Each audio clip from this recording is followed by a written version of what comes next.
Dear student, higher secondary বোর্ডের তরফ থেকে যে নতুনভাবে সেমিস্টার সিস্টেম চালু হয়েছে, সেই সেমিস্টার সিস্টেমের মডেল কোশ্চেন কেমন হবে তা বোর্ডের তরফ থেকে প্রকাশ করা হয়েছে। আমরা এখানে দেখো ফিজিক্সের ক্লাস 11-এ সেমিস্টার 1-এর যে কোশ্চেন্স মানে মডেল কোশ্চেন্স দেওয়া হয়েছে বোর্ডের তরফ থেকে, সেটা নিয়ে আমরা বসেছি। এখানে টোটাল 35টা কোশ্চেন্স আছে। এই কোশ্চেন্সগুলো আমরা কি উত্তর হবে সেগুলো একটু সলভ করে দেখব। দেখো এখানে তো টোটাল আমাদের 35টা কোশ্চেন্স আছে। প্রথম পর্বে আমরা 16 নম্বর প্রশ্ন পর্যন্ত সলভ করব, না হলে ভিডিওটা খুবই বড় হয়ে যাবে। তো চলো আমরা প্রথম কোশ্চেন যেটা রয়েছে সেটা দেখি। দেখো প্রথমে যেটা বলেছে, একটি কণার বেগ ভি এবং টি এর সময় টি এর সাহায্যে সমীকরণ দ্বারা প্রকাশ করা হয়েছে, যেখানে ভি সমান A T plus B by T plus C, যেখানে এ বি সি এর মাত্রাগুলো কত। এই জায়গায় দেখো B by T plus C আছে, যেহেতু টি এর সঙ্গে সি যুক্ত আছে তাহলে আমরা বলতে পারি টিটা হচ্ছে সি এর সঙ্গে সমান। তাহলে টি এর মাত্রা আর সি এর মাত্রা কি হবে, মাত্রা কত হবে, সমান হবে। তাহলে সি এর মাত্রা আমরা বলতে পারি টি এর সঙ্গে কি হবে, সমান।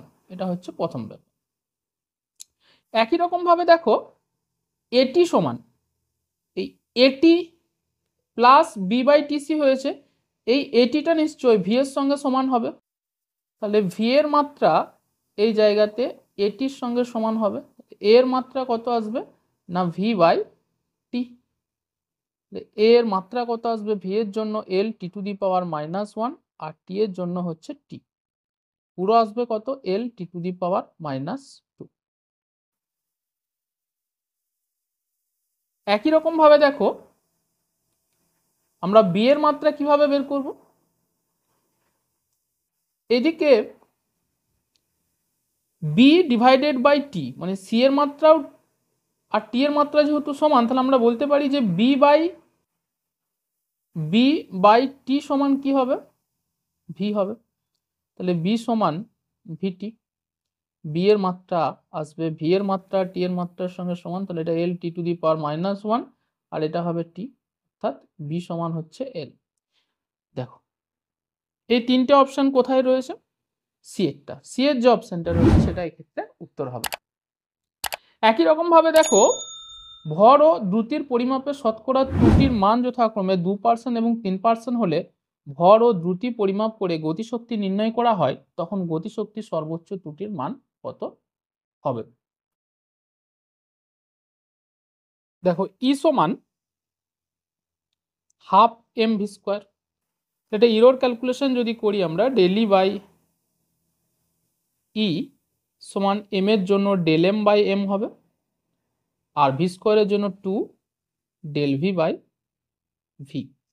পার্সেন্টেজ যদি করি আমরা, ডেলি বাই ই এর যে শতকরা পার্সেন্টেজ হবে সেটা ডেল এম বাই এম এর percentage plus 2 into del V by V এর শতকরা পার্সেন্টেজ। এবার দেখো ডেল এম বাই এম এর কত বলেছে, ভরের হচ্ছে 2%, তাহলে এই দিক থেকে হচ্ছে 2% প্লাস ভি এর জন্য কত বলেছে 3%, তাহলে টোটাল কত আসবে 8%। 8% মানে এক্ষেত্রে বি এরটা আমার কি হবে, অ্যান্সার হবে। এবার চলে যাই আমরা সি এর ক্ষেত্রে।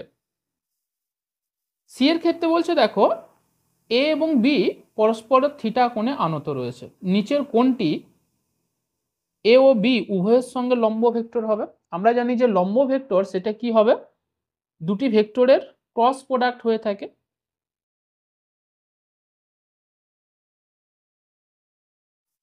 সেটা উভয় ভেক্টরের লম্ব ভেক্টর হলো A cross B divided by A cross B এর যে ম্যাগনিটিউড তার মানের সঙ্গে সমান। এটার মান করলে এ ক্রস বি হবে, আর এদিক থেকে এ ক্রস বি এর ম্যাগনিটিউড হবে এ বি সাইন থিটা। তাহলে এই দিক থেকে উত্তর রয়েছে তোমার সি এরটা, সি হচ্ছে তোমার উত্তর। চারের অংশ দেখো, একটি গাড়ি স্থিরাবস্থা থেকে আলফা সুষম হারে ত্বরিত হয়, তারপর বিটা সুষম হারে মন্দিত হয়, স্থির অবস্থা প্রাপ্ত। যদি মোট সময় টি অপচয় করে তাহলে গাড়ির প্রাপ্ত সর্বোচ্চ বেগ কত। ধরো এটা হচ্ছে টোটাল গতিপথ। এই জায়গা থেকে ইউ 0 বেগ নিয়ে শুরু হয়েছে, প্লাস ত্বরণ নিয়ে চলেছে, কতক্ষণ সময় চলেছে না আমরা ধরে নিলাম t1 সময় চলেছে, দিয়ে ফাইনাল বেগ এই জায়গাতে v হয়েছে। ভি এর পরে আবার মন্দন অবস্থায় চলেছে, সেটা এখানে বিটা লিখলাম, এবং ফাইনাল বেগ যেটা হয়েছে ভি ড্যাশ সমান 0 হয়েছে, এই টাইমটা দিলাম আমরা t2। এটি হচ্ছে আমার অঙ্কের সমস্যা। এবার দেখো ভি এর মানটা যদি আমরা বের করি, ভি সমান কত আসবে, ইউ প্লাস এটি মানে 0 প্লাস আলফা ইন্টু প্রথমটার জন্য t1, তাহলে তুমি এখান থেকে t1 সমান কত বের করতে পারো, ভি বাই আলফা। একই রকমভাবে দেখো দ্বিতীয় ক্ষেত্রে ফাইনাল বেগ কত হয়েছে, 0 হয়েছে, মন্দন অবস্থায় চলেছে, ইনিশিয়াল বেগ কত, ভি ছিল, তাহলে ফাইনাল বেগ 0, 0 সমান ভি মাইনাস বিটা ইন্টু টি টু সময় ধরে চলেছে এখানে, তাহলে টি2 মানটা এখানে কত লিখতে পারি আমরা, ভি বাই বিটা। শর্ত কি বলছে না t1 প্লাস t2 সমান হলো টি, অতএব V by alpha plus V by beta সমান টি। আমাকে ভি বের করতে হবে, ভি কমন নিলাম, 1 by alpha plus 1 by beta সমান হলো টি, অতএব ভি এদিক থেকে আমরা alpha plus beta by alpha beta সমান টি লিখতে পারি, তো ভি সমান alpha beta by alpha plus beta into T. তাহলে এই অপশান দেখো আমাদের যেটা রয়েছে, ডি এর যে অপশানটা রয়েছে এখানে, এই যে alpha beta by alpha plus beta এর সঙ্গে হচ্ছে সমান। তাহলে এই গেল আমাদের 4 নম্বরের কোশ্চেন। পরে আমরা দেখি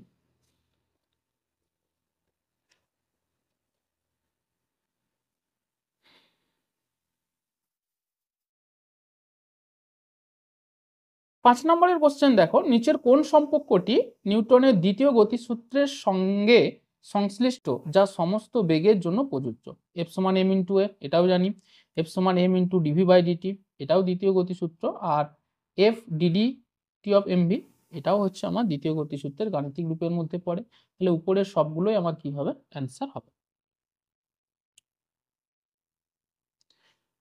6 নম্বর অঙ্কটা দেখো, যখন টানের মান 5 নিউটন তখন স্থিতিস্থাপক তারের দৈর্ঘ্য এক্স, যখন টানের মান 7 নিউটন তখন তারের দৈর্ঘ্য ওয়াই, যখন টানের মান 9 নিউটন হবে তখন তারের দৈর্ঘ্য কত হবে। এই অঙ্কটার জন্য আমরা সলভ করব। আমরা প্রাথমিক দৈর্ঘ্য, তারের যে প্রাথমিক দৈর্ঘ্য সেটা ধরে নিলাম এল।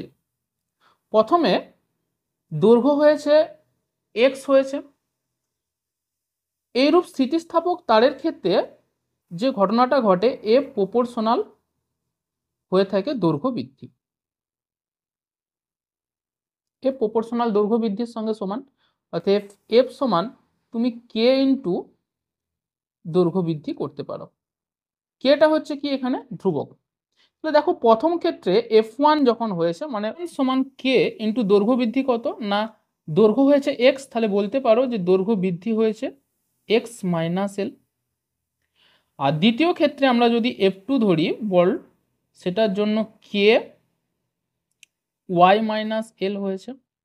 প্রথমের জন্য বলের মান হলো 5 নিউটন, তাহলে 5 নিউটন সমান কে ইন্টু এক্স মাইনাস এল, আর দ্বিতীয় ক্ষেত্রে হচ্ছে 7 নিউটন সমান কে ইন্টু ওয়াই মাইনাস এল। এটা 1 নাম্বার সমীকরণ, এটা হচ্ছে তোমার 2 নাম্বার সমীকরণ।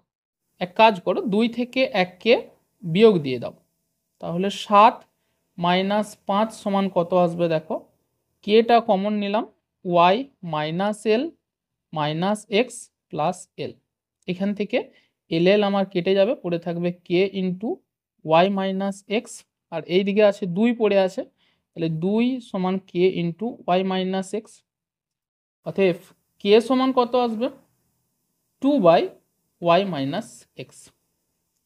এই কে এর মানটা যে কোনো একটা সমীকরণে বসাবো তুমি, 1 নম্বরে কিংবা 2 নম্বরে। 1 নম্বরেই আমরা বসাচ্ছি, 1 নম্বর থেকে দেখো আমরা যদি কে এর মান বসাই, তাহলে 5 সমান কে এর জায়গায় লিখছি 2 by Y minus X, X minus L, এখান থেকে আমরা এল এর মান বের করব, তাহলে 5 into Y minus X by two সমান এক্স মাইনাস এল লেখা যায়। এল সমান কত আসবে? X minus five Y minus X by হচ্ছে কত? টু। এটা করলে 2x minus five Y plus 5x by two. অতএব এল সমান কত এলো না 7x minus five Y by. এটি আমার এল এর মান। এবারে মূল ফর্মুলা কি ছিল দেখো, এফ সমান কে ইন্টু দৈর্ঘ্য বৃদ্ধি। তাহলে ফর্মুলাতে এলো এফ সমান কে, কে এর মান কত এসছে না 2 by Y minus X into দৈর্ঘ্য বৃদ্ধি। দৈর্ঘ্য বৃদ্ধির ক্ষেত্রে আমরা এল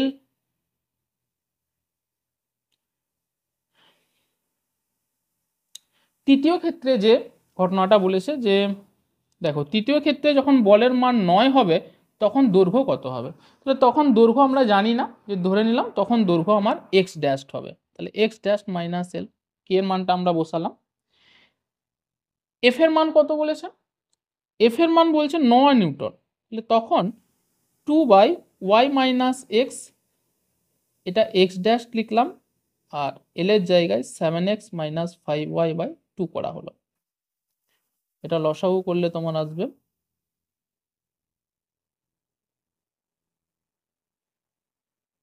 এটা এক্স ড্যাশ, লসাগু করার দরকার নাই। এটা আমরা যদি ওই দিকে নিয়ে চলে যাই তাহলে 9 into Y minus X by two সমান X dash minus 7x minus five Y by two. তাহলে এক্স ড্যাশ সমান কত আসবে দেখো, 9y minus 9x by two plus এদিক থেকে হচ্ছে 7x minus five Y by two. যোগ করলে এটা কত আসবে না 2 হচ্ছে লসাগু হবে 9y minus 9x plus 7x minus five Y. কি দাঁড়াচ্ছে? 9 থেকে 5 গেলে 4, মানে 4y আর মাইনাস 2x বাই টু। অতএব এক্স ড্যাশ সমান কত আসছে দেখো, এক্স ড্যাশ সমান 2 দিয়ে ভাগ করলে 2y মাইনাস এক্স।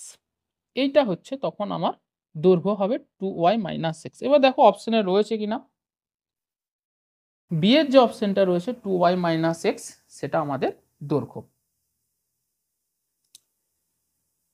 চলে আসি আমরা 7 নম্বরে। কোশ্চেন কি রয়েছে, একজন লোক একটি দেওয়ালকে ঠেললো কিন্তু তাকে সরাতে অপারক হলো। সে করলো ঋণাত্মক কৃতকার্য, ধনাত্মক কিন্তু সর্বোচ্চ কার্য নয়, কোনো কার্য হলো না সর্বোচ্চ কার্য। দেখো দেওয়ালকে যদি সরাতেই না পারে তাহলে সেক্ষেত্রে কোনো স্মরণ হয়নি, স্মরণ না হওয়ার জন্য কৃতকার্যের মান কি হবে? 0 হবে। 8 যে অংশটা রয়েছে দেখো, এম ভরের একটি ব্লক এ স্থির ত্বরণ সহ একটা অমসৃণ তলে চলছে। এটা একটা অমসৃণ তলক, এই উপর একটা এম ভরের ব্লক সামনের দিকে এ ত্বরণ নিয়ে চলছে। ঘর্ষণ গুণাঙ্ক হচ্ছে মিউ, তাহলে এই দিক বরাবর এর উপর যে ঘর্ষণ বল কাজ করছে সেটা হচ্ছে মিউ এমজি এর ভরের জন্য। টি সময় পর অবধি বাহ্যিক উৎস কৃতক সরবরাহিত ক্ষমতা কত? মানে টি সময় পর্যন্ত বাইরের যে উৎস রয়েছে সে কতটা ক্ষমতা প্রয়োগ ওর উপর করেছে। দেখো এই দিক বরাবর ত্বরণ রয়েছে, মানে এই দিক বরাবর একটা বল কাজ করছে, সেটা কত বলতো? এফ যদি ধরি আমরা, সেটা এম এর সঙ্গে সমান।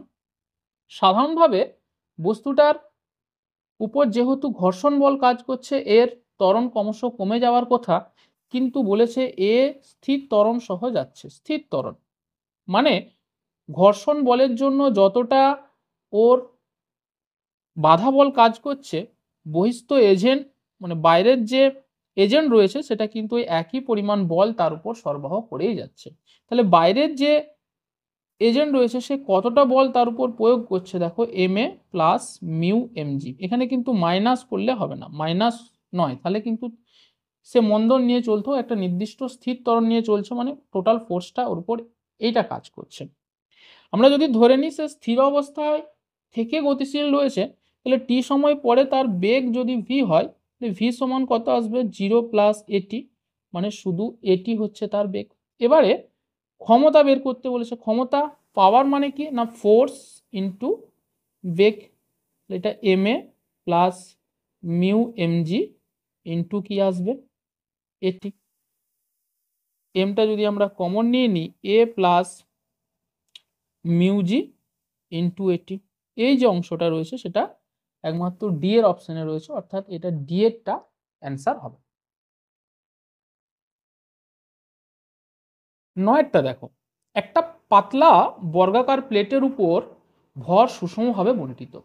যদি তার কর্ণের প্রান্তবিন্দু দুটি স্থানাঙ্ক -2,0 আর 2,2 হয়, তাহলে পাতের ভরকেন্দ্রের স্থানাঙ্ক কত? একটা বর্গাকার পাত, ধরো এটা হচ্ছে বর্গাকার পাত,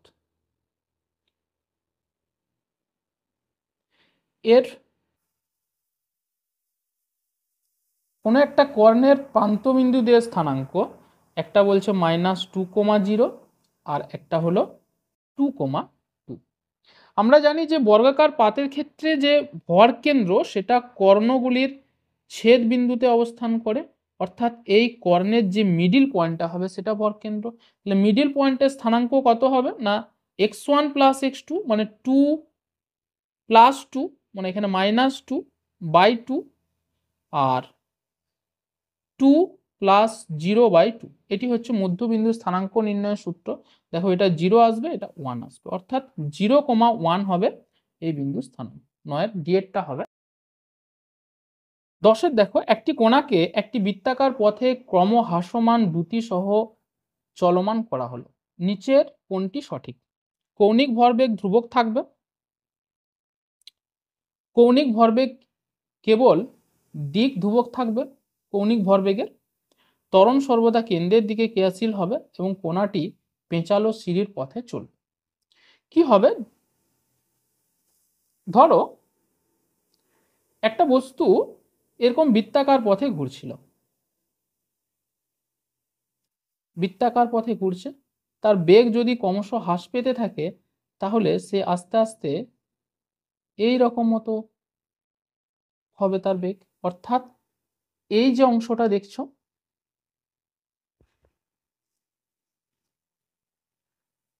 কোণাটি পেঁচালো সিঁড়ির ন্যায় পথে চলমান হবে। এই ছিল সেকশন এ এর 10টা কোশ্চেন। এর পরে দেখো সেকশন বি রয়েছে। সেকশন বি এর প্রথম যে কোশ্চেনটা রয়েছে, যেটাতে একটা দাবি দেওয়া আছে এবং যুক্তির বিবৃতি দেওয়া আছে, তোমাকে বিকল্পটি সঠিক উত্তর বাছাই করতে হবে। দাবি কি বলছে? একজন লোক একটি উচ্চতা থেকে বালির স্তূপে পড়ল, যে আঘাত পায় সে যদি একই উচ্চতা থেকে সিমেন্টের উপর পড়ে তার চেয়ে বেশি আঘাত পায়। দাবি ঠিকই বটে, সিমেন্টের উপর পড়লে তোমার বেশি আঘাত পাবে। যুক্তি কি না সিমেন্টের মেঝে কৃত্তক প্রযুক্ত ঘাত বালির স্তূপ কৃত্তক প্রযুক্ত ঘাত অপেক্ষা বেশি হয়।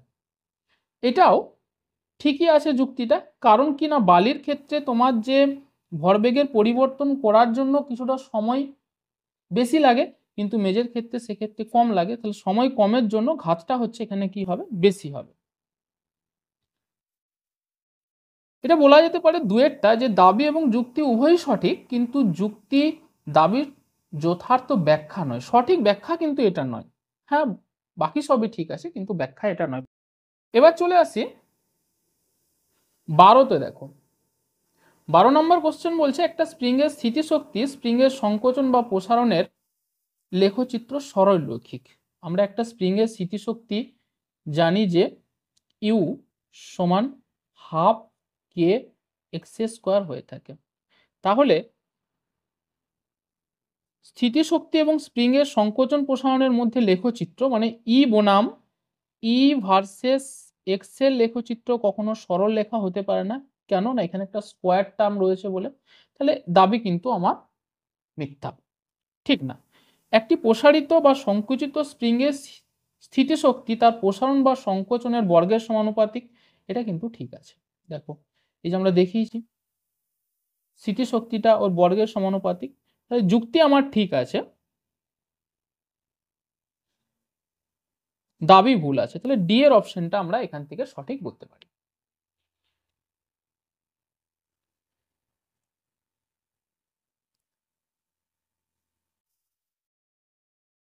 13 অংশটা। একটি সরলরেখা বরাবর চলমান একটি কণার বেগের পরিবর্তন নিচের চিত্রে দেখানো হয়েছে। 4 সেকেন্ডে কণাকৃত্যক অতিক্রান্ত দূরত্ব কত? 4 সেকেন্ড মানে দেখো এই যে 0 থেকে শুরু হয়ে 4 পর্যন্ত গেছে। তাহলে বেগ সময় লেখচিত্রের যে ক্ষেত্রফল সেটা কি করে না অতিক্রান্ত দূরত্বকে প্রকাশ করে, অর্থাৎ এই লেখচিত্রের মোট যে ক্ষেত্রফল সেটা আমাদেরকে কি করতে হবে, বের করতে হবে।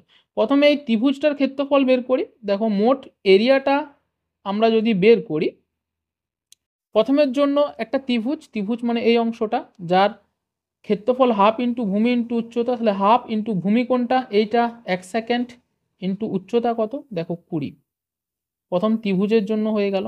প্লাস একটা আয়তক্ষেত্র আছে, আয়তক্ষেত্রের জন্য দৈর্ঘ্য ইন্টু প্রস্থ, দৈর্ঘ্যটা কত, এটা যদি দৈর্ঘ্য ধরো 20 আর প্রস্থ হচ্ছে 1, তাহলে 20 ইন্টু 1 প্লাস এটা একটা কি ট্রাপিজিয়াম, ট্রাপিজিয়ামের ক্ষেত্রফল কি না হাফ ইন্টু সমান্তরাল বাহুদের যোগফল, সমান্তরাল বাহু মানে এইটা একটা 20 আর এটা একটা 10, তাহলে 20 প্লাস 10 ইন্টু উচ্চতা, উচ্চতা মানে এইটা, সেটা 1 সেকেন্ডের সঙ্গে সমান।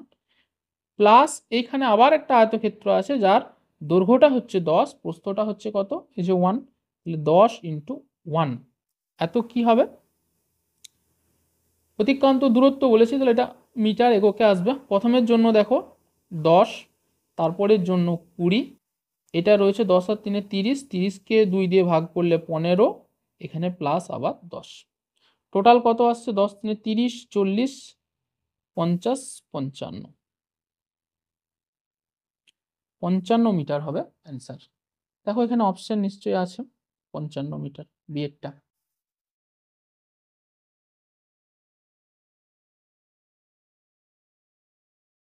একটি কোণার 14 নম্বরের কোশ্চেন দেয়, একটি কোণার সরণ সময় লেখচিত্র নিচে প্রদত্ত, কোন বিন্দুতে কোণার তাৎক্ষণিক বেগের নতি ঋণাত্মক। নতি ঋণাত্মক মানে হলো কোন জায়গাতে বেগ দেখো নিচে নেমে এসেছে। এই লেখচিত্রের মধ্যে এখানে নতি ধনাত্মক, ডি বিন্দু থেকে ই বিন্দুতে দেখো নতি আমার ঋণাত্মক, তারপরে আবার ধনাত্মক হয়েছে, তাহলে আমার অ্যান্সার কি হবে, ডি বিন্দুতে বেগের নতি ঋণাত্মক হবে, তাহলে ডি হলো আমার অ্যান্সার। 15 নম্বর কোশ্চেন, একটি মসৃণ অনুভূমিক তলের উপর একটি ব্লক আছে, টি সমান 0 সময়ে এটি একটি স্থির অনুভূমিক বল তার উপর ক্রিয়া করতে শুরু করলো, নিচের কোন লেখচিত্রটি সঠিক। একটা স্থির মানের বল যদি তার উপর ক্রিয়া করা হয় বস্তুটা কি হবে, ত্বরণ পাবে, মানে তার বেগ ক্রমশ কি হবে, বেড়েই যাবে। বেগ যদি বাড়তে থাকে সেক্ষেত্রে লেখচিত্র বিয়েরটা হবে আমাদের।